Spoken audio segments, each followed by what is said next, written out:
Before we start, this review will contain spoilers. Honestly, I almost feel like you need to know parts of this movie to even discuss why it works so well. So, if you haven't seen Obsession, go watch it first, then come back because I need to talk about this movie and you need to watch it. So, let's get to it.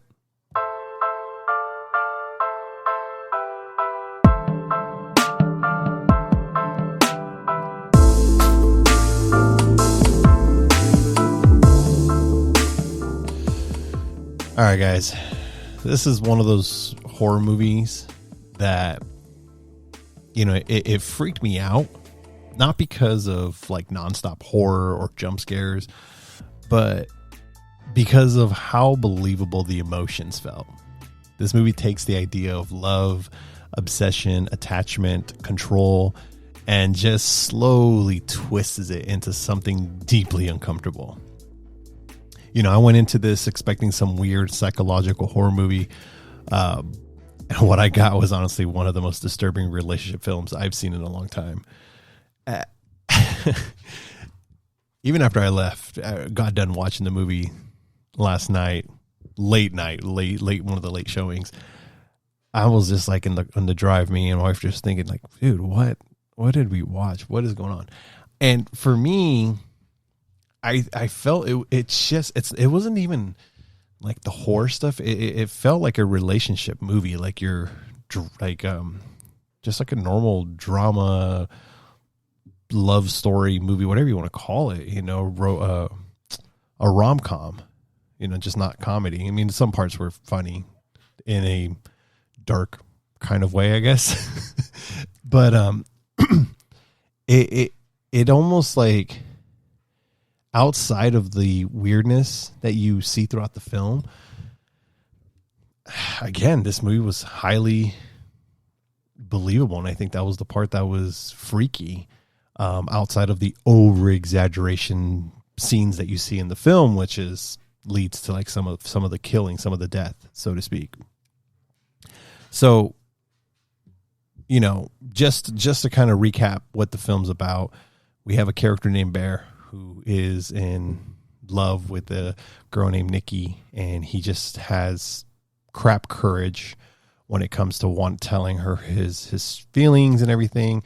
He has a 4-friend group, them two, and then there's 2 other characters, and we know that his friend, who he's like he confides in him about like his feelings about her and all this.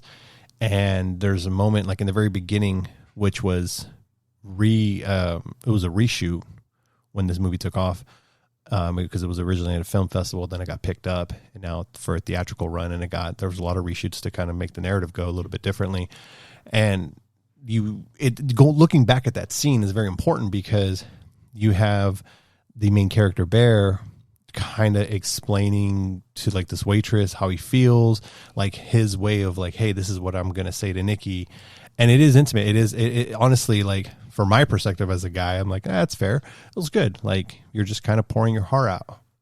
And his buddy, Ian, he's like, nah, that's lame. That's stupid. Blah, blah. You should just be this. You should say this. And he kind of like gave him advice, but it's bad advice. And it's bad advice because you learn it later. He even tells him like, oh, just call her freaky Nikki. He thinks it's funny, be a jerk about things like this and that, which ironically is how some guys are. And ironically, either A, they do get girls that way, being a jerk, which is rather annoying, but I've seen it. Or you have the nice guys, and the nice guys never really get that shade of getting the girl. It's always these other guys. And you find out later in the movie that his good friend Ian is pretty much having a, pretty much sports fuck is what I call it. Watch Fight Club if you want to understand that reference. But they basically hook up every now and then. No romantic attachment. They just hook up, screw, and that's that. And you learn that that's the reason why his friend was always trying to essentially cock block him and deny any advancement of him, his best friend, sharing his feelings towards Nikki. So that was an interesting thing there. that I took away from it. So anyways, you know, this guy, Bear, he's already obsessed in his way with Nikki. And he eventually goes to a store to buy her a replacement necklace because she lost hers in a drain or something. And he finds the One Wish Willow novelty thing, and come to find out it is actually a real thing. So one night when he's dropping her off, she's leaving and there's no opportunity there. At least he didn't feel, so he didn't get to say what he really wanted to say. It was a perfect opportunity for him to kind of lay his heart out and just express himself, but he pussies out, like straight up, which again, very realistic, very believable, because there are a lot of dudes that are afraid to be vulnerable, and especially when it comes to a girl that they really, really care for, because you never know with how that's going to go. You can express your love and it could ruin a friendship, or it can advance it to what you wanted. And like today's day and age, both parties are at guilt, because Nikki kind of teases in the very beginning how like she might have feelings too, but she doesn't want to say. And so this dude, like, it's just that stupid game. It's very childish, I feel, where like, you know, just be straight up, say how you feel. So anyways, he, you know, pussies out, she's going out, and he grabs the little thing, breaks it, and wishes that she's obsessed. And the movie starts right down the road into something that's very disturbing, because you get it's not even like, I guess it's supernatural. Like I will, in a little bit, I'll explain a little bit how I perceive, because a lot of what you see in the movie, it's your own like interpretation of how you see it. Me and my wife had different discussions throughout when we were on the drive back, how I saw it, how she saw it. But again, what makes this movie disturbing is the horror isn't really supernatural. It's the fact that as Nikki, the original Nikki, starts to not exist, you have this obsessive Nikki, which is completely different. And what makes it crazy is that at some point, Bear knows that this isn't the same Nikki, and he's still trying to force the relationship and make it work, which again, it's his obsession is really what the movie's about. It's not so much about the girl being obsessed. The film obsession is literally about the bear, not Nikki. Nikki just becomes obsessed because that's his wish. So it's interesting that it's disguised as loved. He has the fear of letting go. He'd rather have this possession than actual love, which there are moments where he gets conflicted, where he's like, at first, is this really love? But then he realizes, no, it's not. But he's kind of enjoying it, even though she does some really weird, creepy ass stuff. And there's just one scene that the one scene in the entire movie that freaked me the hell out is the scene where they're sleeping. He wakes up and then she's like, you don't know where she's at in the room, but you hear her. She's talking to him, and she's in the corner, and she like pops out and does like just freaky stuff. And then I'll tell you right now, if those that know me, anytime I see weird movements, like unnatural movements from a human, that shit trips me out, scares. I don't like it. No thanks. I don't like the weird movements of no. So so the movie basically asks you, do you actually love the person, or do you love the idea of them? And so that's an interesting question, because again, it starts off with this dude. Does he really love her, or he just likes the idea of maybe being with her? He's attracted to her for whatever reasons. Like, I don't know. So that's really where you come into play as the audience to interpret how you see fit that. Again, the scariest part in this movie isn't even the horror elements. It's the fact that the way I see it is Nikki is her original self is trapped inside herself and is forced to watch somebody else live her life. There's that lack of control, lack of identity, and it freak that in itself is freaky in itself. So that's how I perceived it, is that this entire time that we'll call it I'm not going to say possessed because it's not really possessed, but I'm going to say the obsessive version of Nikki is this like entity thing. And then you have the real Nikki that's like just living and seeing, because there's moments where she like breaks out and it just kind of flips out, like the entity loses control and the real Nikki pops out for a second, then it gains control. And there's even the moment when they're asleep and he's trying to sneak out. You know, you had the real Nikki speak and trying to reach out to him, like to just kill me, because she's being tortured. You know that as she's seeing it, she's being tortured within, because when he calls the number and this, I mean, there's so much lore that's not even built. Even the director, the creator, Barker, he pretty much said, I don't really have a much lore. It's up to the people to interpret how they want. So he didn't like create this whole backstory of anything, but you have like this number that you call, and the guy on the other end, who I'm assuming, my interpretation is he's the ringleader. He's like the jinn. He's the magic or the wish granter. And he's like, oh yeah, you want to talk to Nikki? And he puts her on and it's just her screaming.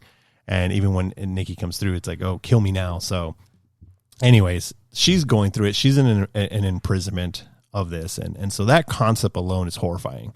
You're still alive, but nobody can hear you anymore. Right.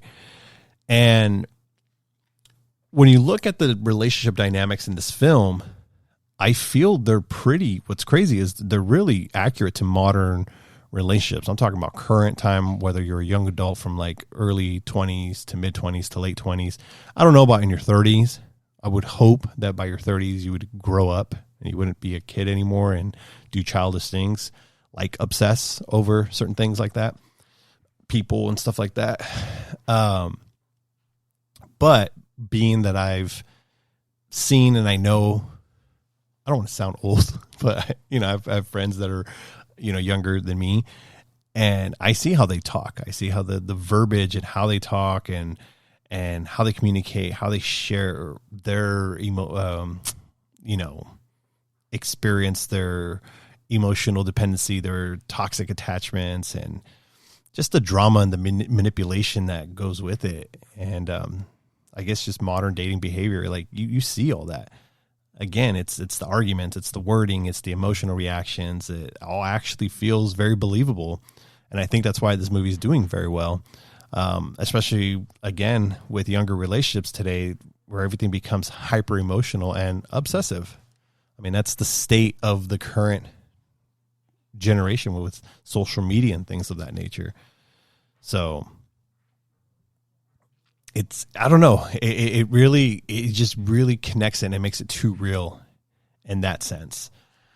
So it's like, even now I'm just thinking about the movie as I'm talking about it, and I'm just like, dude, it was a trip. I want to acknowledge the acting in this film from Inde Navarrette. Like, first of all, like all the Latinas coming into horror movies, let's get it. And what's the deal with all the horror movies that are going on right now in May? There's quite a few more happening out, but she did such a fantastic job in terms of playing essentially two characters, playing the obsessive Nikki and then the regular Nikki. Although, again, I feel she's young, like her normal self, and even the obsessive is, I think that's just how some of the people are, so it's not that hard to act.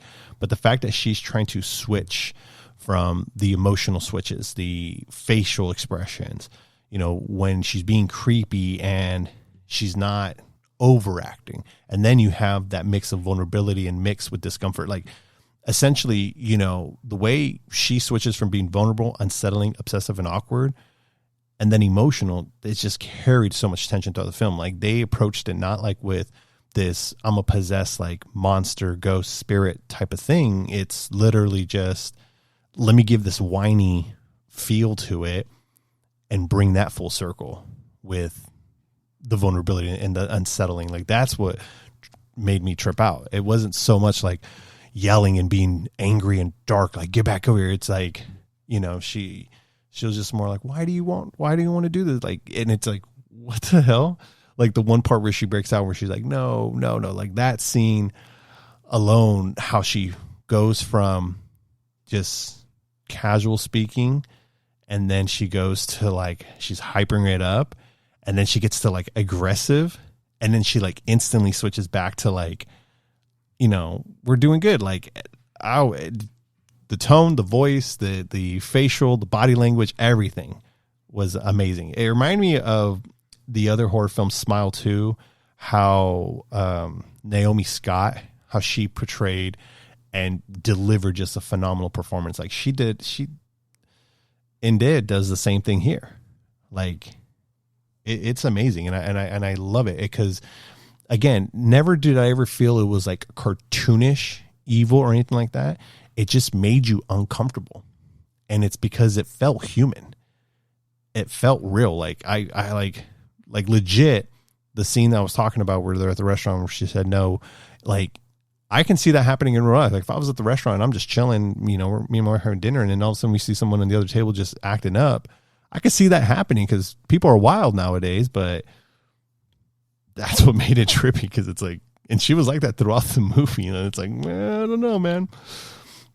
And then you look at Bear, and again, Bear, to me, I'm just gonna say it, he was the villain of the whole story. He was the obsessive. He was the selfish one. He was the one that at first, it was awesome because the movie starts off gaining empathy for him. Again, he starts off with him expressing his love, and you're like, oh, poor guy. He's just a shy guy. Can't express this.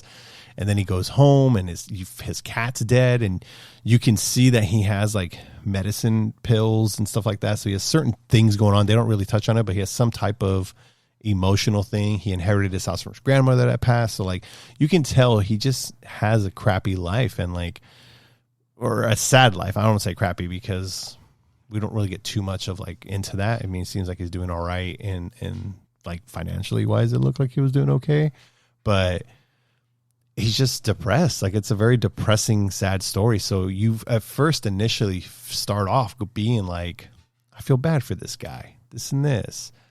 And then when he makes his wish, you're like, oh shit, okay, he's just being part of it. And you still feel bad for him. You're like, okay.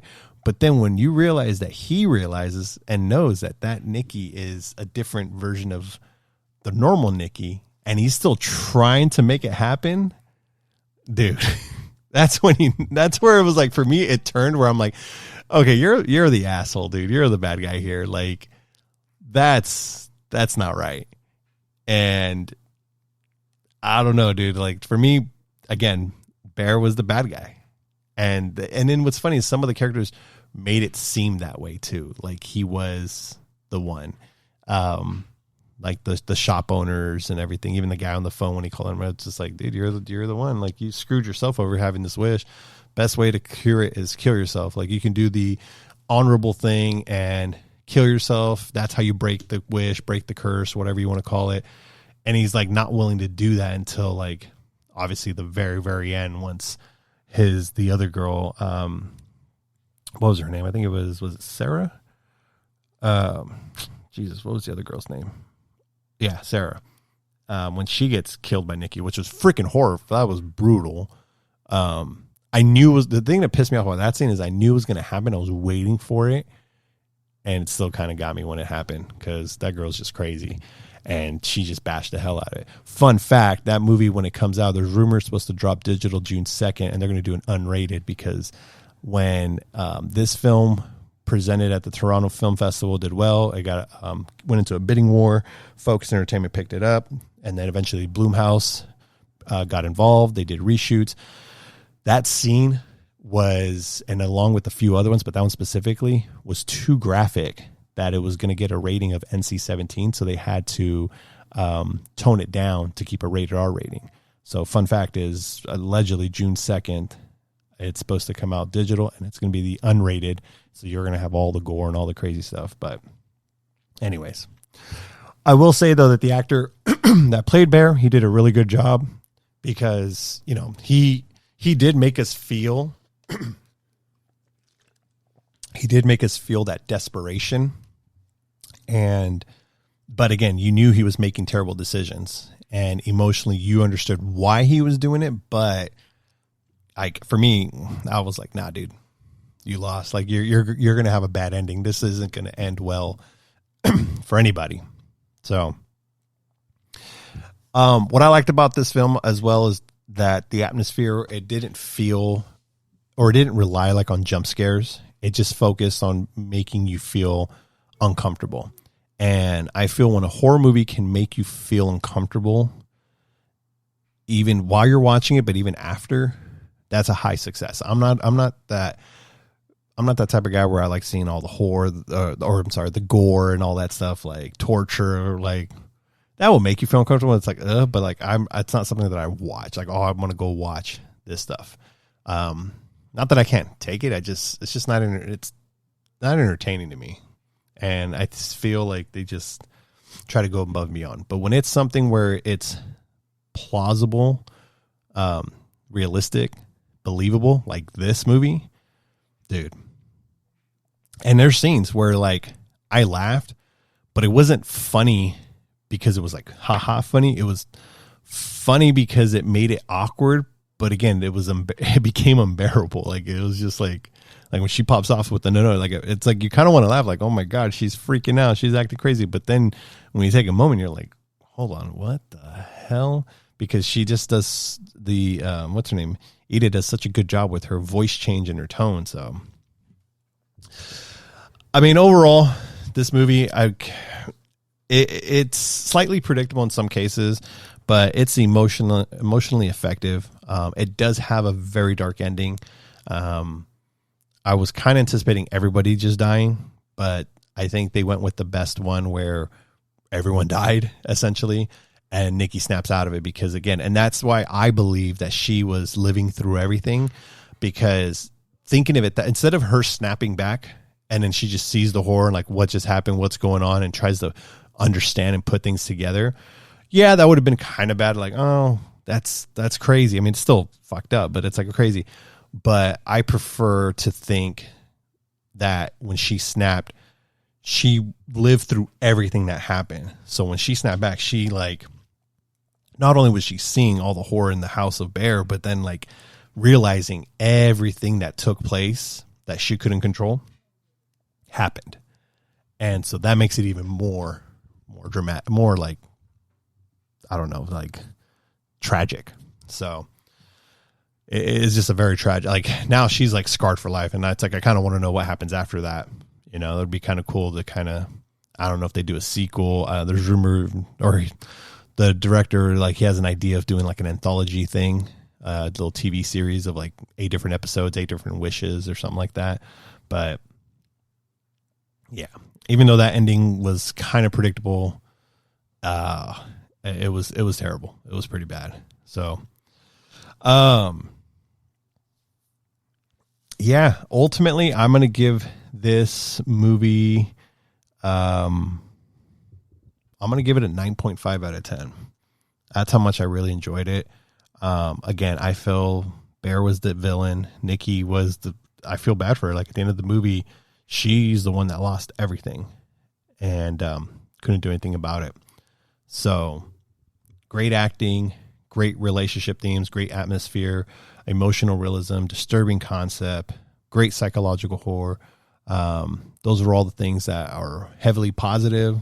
Again, criticism, I would have just some slight predictability, and some minor pacing. It's a little bit minor. Like there's a few dull moments, but for the most part, it's very, very minor. This movie is not a loud horror, jump scare, anything. It's literally emotional horror. It's the kind of film that after you watch it, it sticks with you. And again, if you've seen it, which I hope you did, because I just spoiled a lot, let's continue supporting it, because it is one of those movies that, just like Paranormal Activity, it had a very small budget and it's looking to do, I don't know, a little over $100 million or something like that in the box office. So hopefully that's good. And Curry Barker, he's up and coming horror. Be sure to check out, if you haven't, on YouTube, check out his short film, The Chair. That's a 24-minute like short horror film that he did. That's what kind of super got him into the spotlight with his horror films. And he did a lot of stuff prior from that, but that was one that really stood out. So on YouTube, it's called The Chair. Be sure to check it out. Again, this movie was a trip, disturbing, uncomfortable, emotional, and one of my favorite psychological horror films I've seen in a while. So yeah, that's pretty much what I have for you guys on this episode. I hope you enjoyed.